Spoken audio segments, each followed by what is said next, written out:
Bienvenue dans le podcast Congo Lobby Lelo, un podcast consacré aux enjeux et défis congolais et africains contemporains. Nous vous proposons des conversations ambitieuses intellectuellement, responsables politiquement et pertinentes socialement, pour réinventer notre avenir. Ingeta.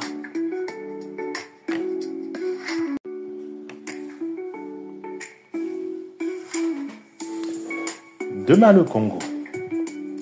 Demain le Congo est une série de conversations autour de la réinvention du Congo-Kinshasa avec Jean-Pierre Mbelou, abbé et analyste politique.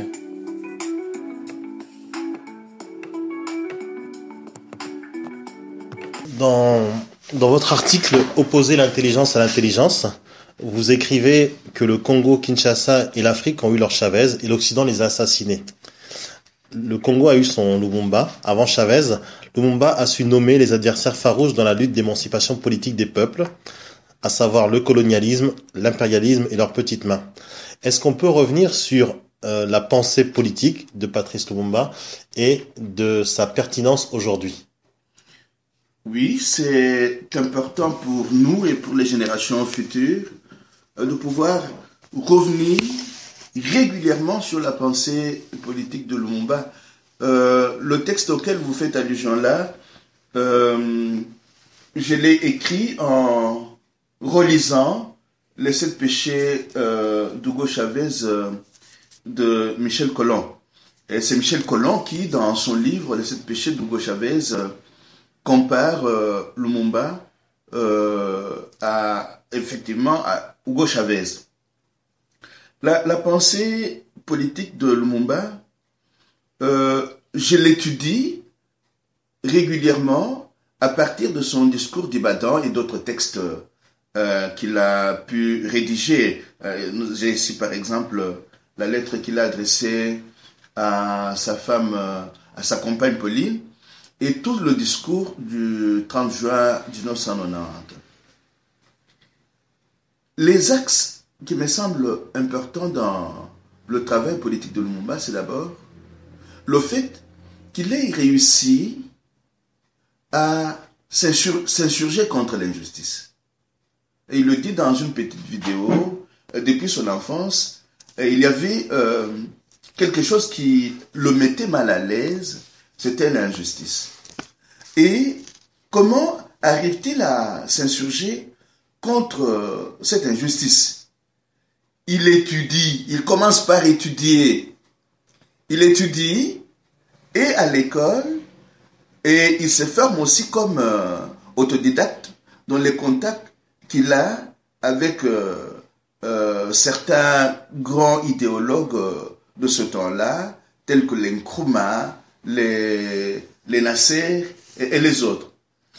Ils sont comme un groupe qui cherche à maîtriser la pensée de Marx.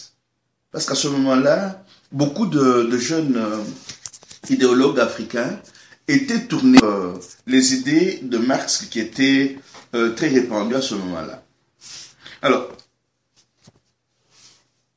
la recherche sur la pensée de Marx, les contacts que Lumumba a dû effectuer, les contacts qu'il a eus avec les autres pères des indépendances africaines, l'ont aidé à pouvoir identifier les ennemis de l'émancipation du Congo et de l'Afrique. Et Lumumba les a nommés. Il a nommé l'impérialisme et le néocolonialisme. Il a nommé les ennemis extérieurs du Congo, leur idéologie et leurs alliés.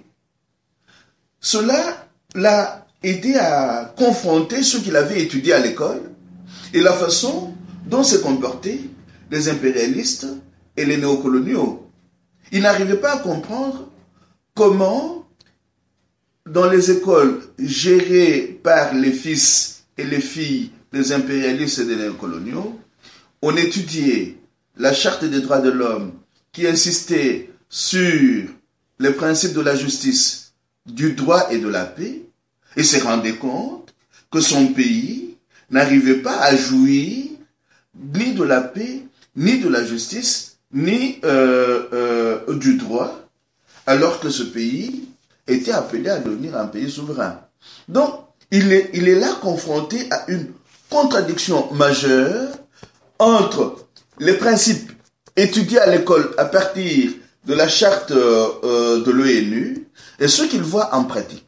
Donc, il est désaxé par ce paradoxe, cette contradiction. Ça, c'est dans le deux. Lumumba est aussi placé face à ses compatriotes et aux autres Africains qui ont créé à ce moment-là plusieurs partis politiques. Alors, il se disait, il appelait ses compatriotes congolais et africains à pouvoir se mettre ensemble pour pouvoir faire face à l'ennemi qui luttait en étant fondé sur le principe du diviser pour régner. Ah, disait, je vais paraphraser, si nous nous mettons ensemble et que nous réussissons à pouvoir vaincre celui qui est en face de nous comme ennemi, à ce moment-là, après la victoire, nous pourrons avoir des oppositions constructives. Mais si maintenant nous travaillons en nous fondant sur plusieurs partis politiques, nous allons travailler en ordre dispersé, et ceux qui sont habitués à la politique du diviser pour régner vont pouvoir l'emporter et freiner notre victoire. Donc, contradiction entre les principes étudiés à l'école et la pratique impérialiste et néolibérale, un appel à l'union qui pourrait faire la force pour pouvoir faire face à cet ennemi redoutable, mais à ce moment-là, il n'a pas beaucoup été écouté, même si c'est cet appel à l'union qu'il a aidé à pouvoir constituer avec certains autres amis une coalition forte des partis politiques qui ont remporté les élections de mai 1960. Donc, quelque part, les compatriotes qui avaient répondu à son appel à l'union l'ont rejoint et ont remporté les élections de 1960. Mais ce qu'il a aussi fait, Lumumba, dans le cadre de sa capacité de pouvoir nommer l'ennemi, Lumumba a aussi, à travers son discours de 30 juin 1960, relie notre histoire. J'ai toujours cru que un bon politicien, un bon autodidacte, il avait réussi à avoir une bonne maîtrise de l'histoire du Congo des 80 ans passés, et cette histoire faite de traite négrière et de colonialisme. Donc le fait d'avoir maîtrisé cette histoire-là l'a conduit à pouvoir imaginer l'indépendance du Congo dans le sens d'une rupture avec le déni de l'humanité tel qu'il avait été entretenu à l'endroit des Congolais. Et puis, il a senti que s'il y avait rupture, il serait possible aux Congolais de pouvoir refonder leur pays sur des valeurs de dignité, de justice et de paix. Dans tout son programme, il disait, si le Congo est indépendant, on verra comment, par exemple, le peuple congolais peut travailler dans le contexte de la liberté. Donc, ce sont là les idées qui traversent certains de ces textes et certains de ces discours. Mais quand il est arrêté, il va se rendre compte, quand il est en prison, il va se rendre compte que certains organismes sur lesquels il avait compté, un organisme comme l'ONU, faisait partie du jeu. Donc, d'ailleurs, il le dit dans la lettre qu'il adresse à sa compagne Pauline, et il écrit ceci: mais ce que nous voulions pour notre pays, son droit à une vie honorable, à une dignité sans tache à une indépendance sans restriction, le colonialisme belge et ses alliés occidentaux, qui ont trouvé des soutiens directs et indirects, délibérés et non délibérés, parmi certains hauts fonctionnaires des Nations Unies, cet organisme en qui nous avons placé toute notre confiance, lorsque nous avons fait appel à son assistance, ne l'ont jamais voulu. Ils ont corrompu certains de nos compatriotes et ils ont contribué à déformer la vérité et à souiller notre indépendance. Donc, ils se rendent là compte que l'ONU faisait le jeu de l'impérialisme et du néocolonialisme. Une idée sur laquelle reviendra Frantz Fanon dans un texte où il porte un jugement assez sévère à l'endroit de Lumumba en disant, voilà, Lumumba, en faisant appel à l'ONU, n'avait pas compris que l'ONU faisait le jeu des impérialistes et des néocolonialistes. Parce que c'est l'un des instruments que les néocolonialistes et les impérialistes utilisent pour pouvoir mater les pays qu'ils veulent mettre sous leur botte. Donc, mais dans ce texte, vous vous rendez aussi compte que Lumumba s'est réalisé que cet organisme, le colonialiste belge et leurs alliés, ont recouru à la corruption pour pouvoir déjouer les attentes de l'indépendance congolaise. Et à travers cette lettre, un autre trait de caractère d'un digne politicien apparaît, c'est le fait que Lumumba vivait dans un certain esprit d'abnégation. Il va le dire en des termes très très clairs, que mort, vivant, libre ou en prison sur ordre des colonialistes, ce n'est pas ma personne qui compte, c'est le Congo.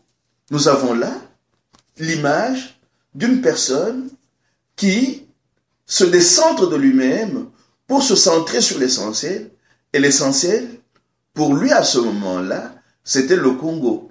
Le Congo, ce pays qu'il a aimé et en qui il avait placé toute sa confiance, le Congo et son peuple. D'ailleurs, il dit, c'est le Congo, c'est notre peuple, dont on a transformé l'indépendance en écage, d'où l'on nous regarde du dehors, tantôt avec compassion, avec cette compassion bénévole, tantôt avec joie et plaisir. Et il dit sa foi dans ce pays. Mais ma foi restera inébranlable. Je sais et je sens au fond de moi-même que tôt ou tard, mon peuple se débarrassera de tous ses ennemis intérieurs et extérieurs, qui s'élèvera comme un seul homme pour dire non au capitalisme dégradant et honteux et pour reprendre sa dignité sous un soleil pur. Dans cette lettre, en plus de la foi qu'il dit en un avenir merveilleux pour son peuple, il mentionne aussi le fait que pour que cette lutte puisse aboutir, ses compatriotes devraient comprendre, ceux qui viendraient après lui, devraient comprendre qu'ils ne sont pas seuls. Donc il y a à la fois la dimension panafricaniste dans son discours, mais aussi la dimension internationaliste. Il dit, nous ne sommes pas seuls. L'Afrique, l'Asie et les peuples libres et libérés de tous les coins du monde se trouveront toujours aux côtés des millions de Congolais qui n'abandonneront la lutte que le jour où il n'y aura plus de colonisateurs et leurs mercenaires dans notre pays. Et vous vous souvenez que les peuples d'Asie, les peuples latino-américains ont prouvé qu'ils étaient à nos côtés parce que le Tché est venu et d'autres Cubains sont venus lutter aux côtés des Congolais pour récupérer l'indépendance perdue vers les années 65. Donc, panafricain, mais aussi internationaliste. Ce sont des dimensions à retenir parce que nous nous rendons compte qu'après Lumumba, la lutte n'est pas allée trop loin dans le sens de la lutte n'est pas aller trop loin dans le sens du panafricanisme et de l'internationalisme. Si je reviens à cette lettre, c'est parce que c'est aussi une lettre testament. Lumumba nous confie, quand il fait allusion dans cette lettre à ses enfants, moi j'ai toujours estimé que c'est à tous les Congolais qu'il s'adresse et à qui il confie ce testament. À mes enfants que je laisse et que peut-être je ne reverrai plus, je veux qu'on dise que l'avenir du Congo est beau et qu'il attend d'eux, comme il attend de chaque Congolais, d'accomplir la tâche sacrée de la reconstruction de notre indépendance et de notre souveraineté. Car sans dignité, il n'y a pas de liberté. Sans justice, il n'y a pas de dignité. Et sans indépendance, il n'y a pas d'homme libre. Cette phrase constitue tout un programme. Un testament face auquel nous pouvons, depuis les années 60, évaluer la vie de notre pays. Nous pouvons nous poser les questions du sens, du genre, est-ce que nous sommes devenus un peuple digne, un peuple libre? Est-ce que depuis les années 60 jusqu'à ce jour, la justice est exercée dans notre pays? Est-ce que nous pouvons prétendre que nous sommes indépendants alors que notre dignité est bafouée depuis les années 60 jusqu'à ce jour? Non, Lumumba a laissé un testament qui peut aujourd'hui encore constituer une référence pour les jeunes générations et les générations à venir. Et je vais terminer cette lettre en revenant encore sur un trait de caractère de Lumumba. Fort de ses convictions, il est resté inébranlable dans la souffrance. Donc, il a su faire montre de son esprit d'abnégation et de courage, même dans la souffrance. Et à ce point nommé, il devient l'un des modèles de politiciens à imiter et à compter aux générations futures. Il dit, ni brutalité, ni sévice, ni torture ne m'ont jamais amené à demander la grâce, car je préfère mourir la tête haute. La foi inébranlable et la confiance profonde dans la destinée de mon pays, plutôt que de vivre dans la soumission et le mépris des principes sacrés. L'histoire dira un jour son mot. Mais ce ne sera pas l'histoire qu'on enseignera à Bruxelles, Washington, Paris ou aux Nations Unies, mais celle qu'on enseignera dans les pays affranchis du colonialisme et de ses fantoches. L'Afrique écrira sa propre histoire et elle sera, au nord et au sud du Sahara, une histoire de gloire et de dignité. Vous voyez, un homme qui, tout en prenant la dignité, est resté digne jusqu'au bout. Ça, c'est un modèle qui rompt avec certains modèles d'opportunistes politiques face auxquels notre pays est placé aujourd'hui. Et dans ce texte, il est resté digne en luttant contre la soumission.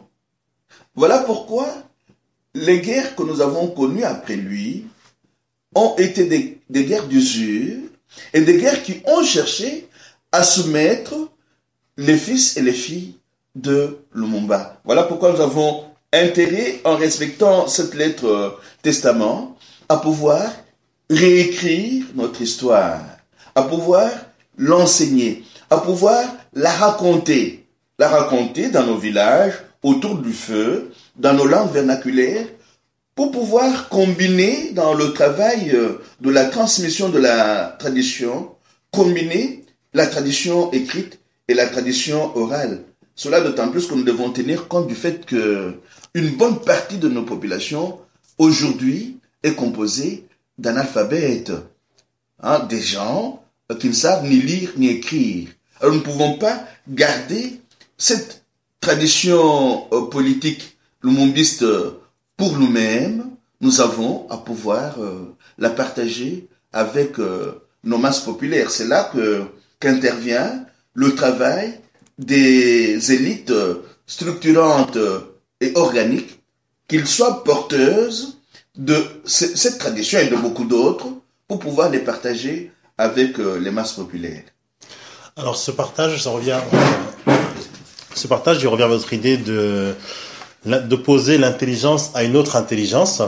Comment justement, à partir de ce testament qui, en quelque sorte, comme vous le dites, un guide, un programme à mettre en œuvre, on puisse le transférer d'une génération à une autre, d'une population à une autre, d'une élite à la base, sans tomber justement dans une affaire d'ethnicisme ou de renfermement sur soi, puisque vous parlez aussi de panafricanisme et d'internationalisation. Or, aujourd'hui, dans ce regain d'intérêt, en tout cas des jeunes Congolais pour Lumumba, ils en font comme de façon légitime peut-être, une affaire personnelle. Ils le reprennent à leur compte, c'est leur outil. Mais vous dites qu'il faut aller plus loin que l'outil congolais, mais ouvrir l'esprit de la pensée de Lumumba à tous. Alors comment on fait ce transfert-là justement sans créer des paroisses? Ah oui, opposer l'intelligence, notre intelligence à l'intelligence des autres, nous exige de commencer par maîtriser l'histoire des pères et mères fondateurs de notre indépendance, qui est restée nominale.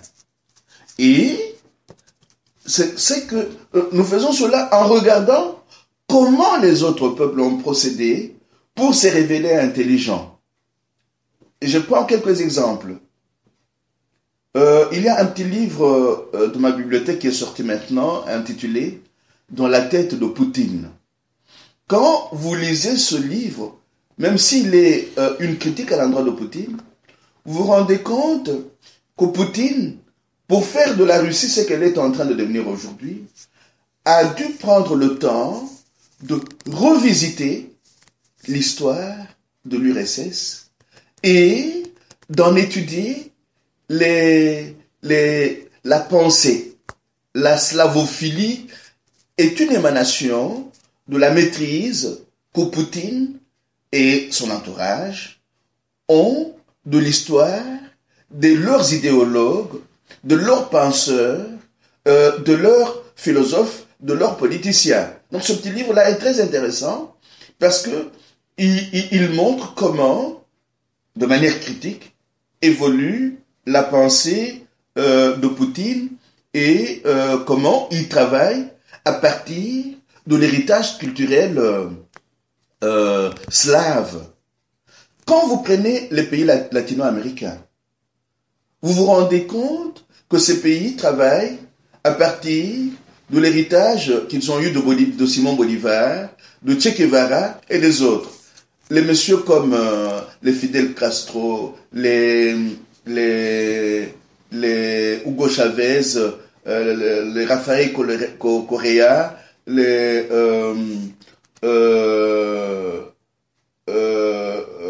président bolivien Morales, ont pris le temps de pouvoir maîtriser leur histoire et les luttes menées par leurs ancêtres pour s'émanciper de l'impérialisme et de toute forme de soumission. Donc, cette histoire maîtrisée a été transmise de génération en génération.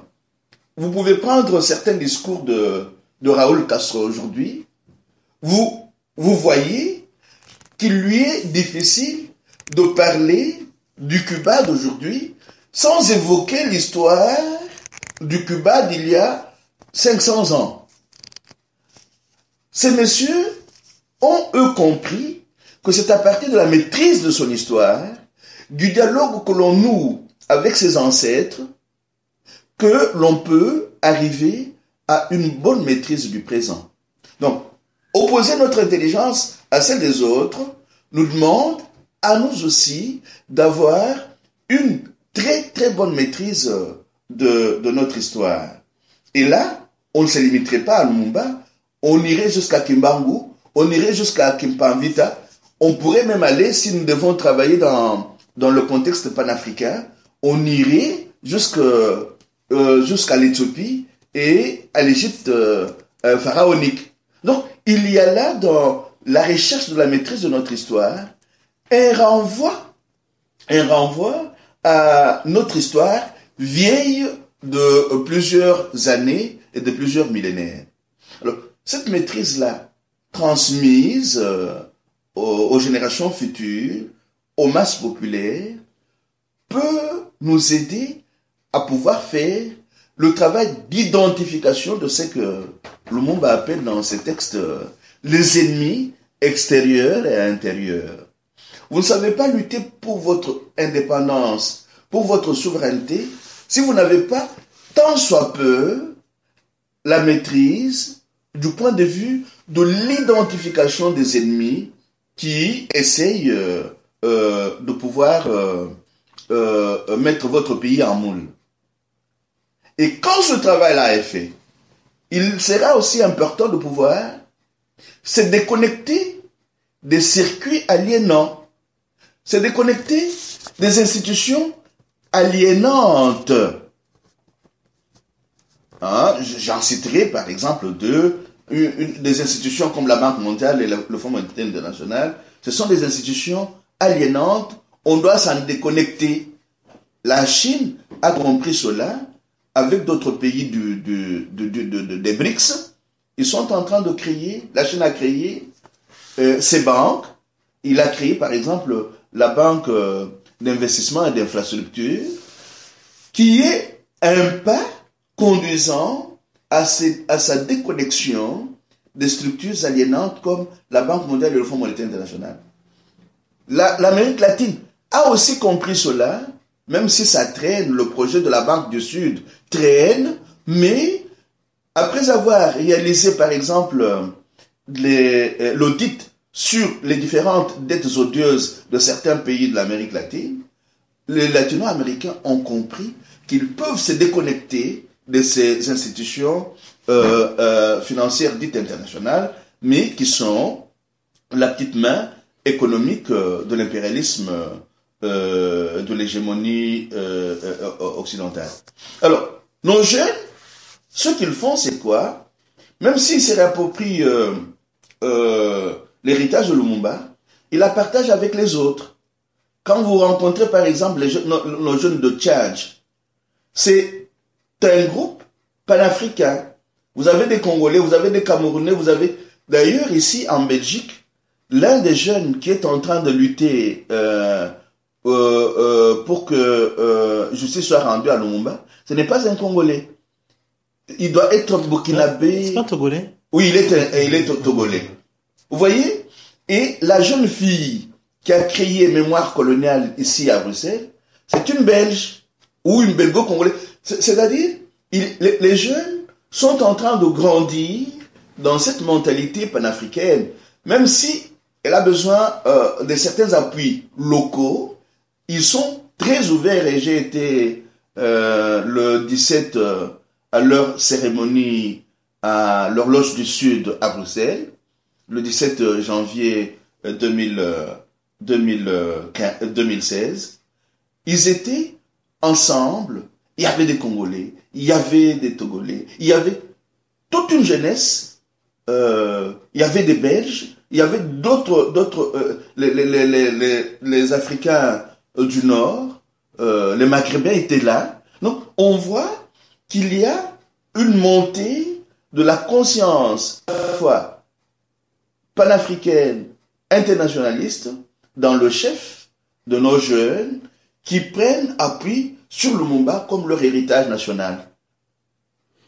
Alors, à propos justement de la prise en charge de l'héritage de Lumumba et des circuits alignants dont vous avez parlé, Joseph Kizerbo revient sur l'éducation, qui est un outil de transmission.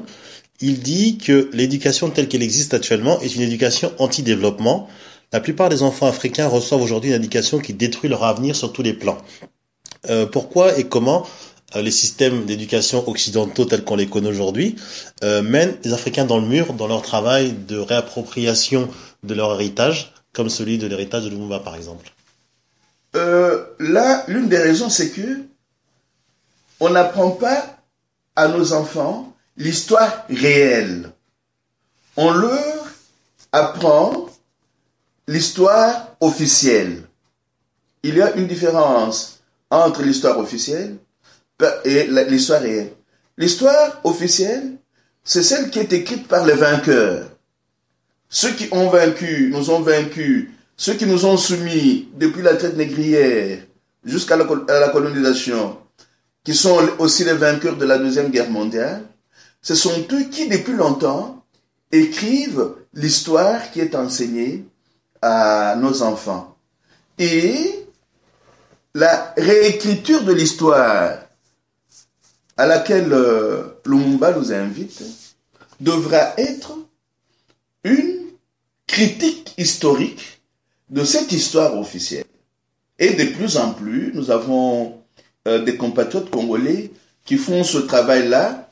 Quand vous prenez le dernier livre de Fouele d'Anguituka, L'Afrique doit renaître, c'est une revisitation de l'histoire, c'est une réécriture de l'histoire. Quand vous prenez ne fût-ce que le livre collectif que nous avons écrit il n'y a pas très longtemps, les Congolais rejettent le régime Kabila, c'est une revisitation de l'histoire, c'est une réécriture de l'histoire par les Congolais, pour les Congolais. Donc, de plus en plus, il y a ce travail de réécriture de l'histoire qui se fait et qui pourra petit à petit s'imposer dans nos écoles et pourvu que nous ayons la mainmise sur ça. Parce que nous ne devons pas nous leurrer. Ceux qui jusque-là imposent leur vision officielle de l'histoire ne nous laisseront pas toujours les mains libres pour que cette histoire critiquée soit enseignée à nos enfants. Pourquoi c'est Simon Bolivar qui disait à ses fils latino-américains, ils nous dominent plus par l'ignorance que par la force. Le fait d'imposer l'histoire officielle entretient l'ignorance. Et l'outil, comme dirait Steve Biko, l'outil le plus puissant entre les mains de l'oppresseur, c'est la pensée de l'opprimé. Voilà pourquoi, à ce niveau-là, il y a un travail essentiel à faire, ce travail de réécriture, mais aussi de réappropriation de nos écoles, de nos universités, de nos églises, pour pouvoir travailler à la recréation de l'intelligence africaine. Parce que jusque-là, dans la plupart de nos écoles, de nos universités, il y a l'imposition de l'hégémonie culturelle occidentale. Donc, nous devrions procéder pour aider nos enfants et les générations futures à ce que les Iraniens avaient appelé en leur temps la désoccidentoxication. Sans ce travail-là, pour montrer par exemple que l'Occident est une région du monde, c'est une province du monde, et non le monde, c'est un particulier, et non un universel comme il a voulu s'imposer pendant tout un temps, nos enfants auront du mal à pouvoir rebâtir nos pays pour en faire des pays plus beaux qu'avant. Alors, vous venez de faire référence à l'Europe, en tout cas le monde occidental, qui ne serait qu'une partie de l'universel. Et on en revient à Achille Mbembe, qui déclarait que l'Europe ne constitue plus aujourd'hui le centre de gravité du monde et que les choses doivent se tourner vers nous. Alors, comment en tant que Congolais on fait face à cette nouvelle donne, alors qu'en même temps nous savons que beaucoup d'entre nous, Congolais africains, on a toujours l'impression que le monde c'est d'abord l'Occident et nous essayons de nous adapter à ce monde-là. Les choses sont en train de changer en profondeur. Vous savez, plusieurs de nos compatriotes congolais africains ont compris que l'Occident, avec la montée de ces extrêmes droites, est en plein dans un processus d'exclusion, dans un processus de discrimination négative, dans un processus de déni de l'humanité de l'autre. Et ce processus est très avancé. Avec ces guerres perpétuelles, les Africains se rendent à l'évidence qu'il n'y a plus grand-chose à attendre de l'Europe ni de l'Occident. Et plusieurs sont en train de faire un chemin retour vers l'Afrique. Ils se disposent à pouvoir rebâtir l'Afrique sur des bases beaucoup plus solides, des bases historiques, des bases politiques beaucoup plus solides. C'est ainsi que l'Europe et l'Occident luttent pour avoir leur nègre de service en Afrique, de façon qu'ils corrompent ce travail de la renaissance africaine, la véritable renaissance africaine. Donc, mais le travail de la renaissance africaine est un travail qui appelle une intelligence africaine plurielle, qui appelle des débats permanents entre nous, Africains, dans les cercles, les revues, les écoles que nous avons à créer, à recréer, pour pouvoir comprendre que notre avenir en tant qu'Africains, c'est l'Afrique, pas l'Europe. Nous pouvons être internationalistes, nous pouvons être citoyens du monde, mais notre avenir en tant qu'Africains, c'est prioritairement l'Afrique. Et beaucoup de compatriotes africains y travaillent, que ce soit au Congo ou ailleurs dans le monde. Quand j'entends par exemple le discours de certains membres de la conscience nationale congolaise au pays, les messieurs comme les Mulumba Kabwayi, comme les Kabongo Emmanuel, comme le professeur Mbaye Kankwenda ou le professeur Mouko Kansenda, nous sentons que nous avons là un autre discours, un discours différent du discours dominant et qui va reconstruire, qui va faire renaître le pays à partir de la base. Et comme nous ne cessons de le dire, sont les idées, ce sont les idées qui donnent naissance à un peuple. Il y a les terres, c'est vrai, mais quand les idées sont bien bâties, sont bien construites, sont bien fabriquées, et que ces idées arrivent à habiter le cœur et les esprits, elles deviennent des détonateurs qui aident à la renaissance d'un peuple, surtout du peuple africain, congolais africain. Au début des années 70, il y a eu ce mouvement un peu que vous décrivez de retour vers l'Afrique, d'authenticité au Congo. Qu'est-ce qui a fait que ce mouvement n'a pas produit les fruits escomptés? Est-ce que justement c'est parce qu'il manquait les idées qui fabriquaient le peuple, ou est-ce qu'il y avait autre chose qui ont fait que ce mouvement d'authenticité, la zaïrisation, n'est pas allé, en tout cas n'a pas abouti à ce qu'elle aurait dû aboutir? Plaçons la zaïranisation en 1973-74.